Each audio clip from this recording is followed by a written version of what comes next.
Ginatag ni Executive Secretary Lucas Bersamin nga hindi automatic nga pagpasugtan sa gobyerno sa Pilipinas nga dalon sa International Criminal Court si Senador Ronald Bato Dela Rosa kung may ginpagwa gidman ka arrest warrant batok sa iya.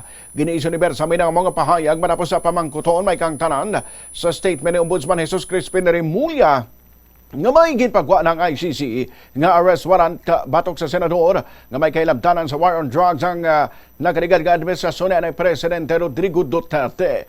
Sa adin si Dela Rosa mong hepe sang PNP nga nagpatuman sang kampanya batok sa ilegal nga droga sa nga mga administrasyon.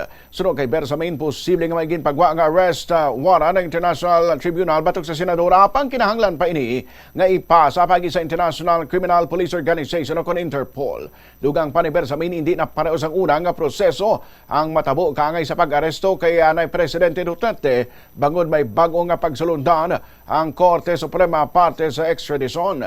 Base sa bagong nga mando, kinahanglan anay nga may hearing nga matabo sa Korte diri sa Pilipinas.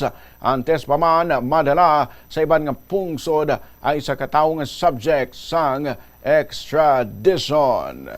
Angot nga balita, ginkumpirmar ni Senate President Vicente Tito Soto III nga hindi pwede arestuhon ang bisan sino nga senador sa sulod mismo sang Senado bisan pa may ginpagwa na nga arrest warrant batok sa ila. Ang ini nga pahayagin pagwa ni Soto matapos maglaptang balita nga may warrant of arrest nagikan sa International Criminal Court batok kay Senador Ronald Bato de la Rosa. Suno kay Soto, ang Senado isa ka demokratiko nga institusyon na dapat tahuron ang kaugalingon sini nga proseso kag dignidad. Sa piyak nga bahin wala pa nakabaton ang Department of Justice sang opisyal nga dokumento halin sa International Criminal Court.